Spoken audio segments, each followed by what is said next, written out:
Christmas Eve in Gaza, the Israeli military releases footage claiming to show snippets of what it described as intense operations in northern Gaza and to the south in Khan Yunis. Israel says its strikes target areas of Hamas infrastructure. Meanwhile, Palestinians in Khan Yunis gathered the bodies of their dead ahead of a funeral service following an overnight airstrike. Much of the world has for weeks been calling for extended breaks in fighting to deliver desperately needed aid to civilians living in Palestinian territories.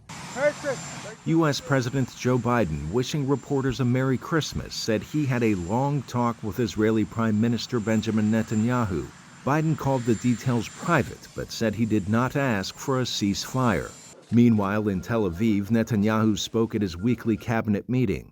He confirmed the conversation with Biden, adding that Israel is a sovereign state with wartime considerations that would not be dictated by external pressures. The conflict in Gaza threatens to spill outside the Middle East, with U.S. officials warning of a spike in anti-American sentiment due to Washington's support of Israel. We're helping Israel deal with the destruction of Hamas, defending themselves after October the 7th.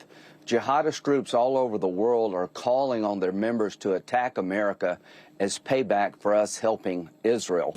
The Hamas-controlled Gaza Health Ministry says at least 20,000 Palestinians have died since the campaign against the group began following the October 7 attacks that killed 1,200 in Israel. U.S. officials say there is concern the country's support for Israel may bring blowback to the American homeland.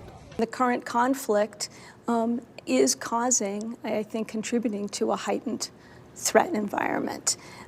What we are seeing is foreign terrorist organizations taking advantage and calling upon their adherents to act, to do something. And then we're seeing individuals and small groups that we worry will basically take twisted inspiration from the conflict overseas and from the very searing images that we're seeing that came out of the brutal terrorist attacks that occurred on October 7th. At a time when Christians celebrate Christmas, a mostly silent night creeps through one of the religion's most important cities. The whole world is celebrating Christmas this year, but not Bethlehem, not the birthplace of our Lord Jesus Christ. Bethlehem is celebrating Christmas with sadness and sorrow because of what's happening in Gaza and in all the West Bank, all Palestinian territories. Bethlehem's churches this year framed the nativity theme depicting the birth of Jesus Christ in barbed wire and rubble, a show of solidarity with the people of Gaza. Officials here say tourism this year dropped from 2.3 million up to September to no tourists since. Arash, Arabasadi, VOA News.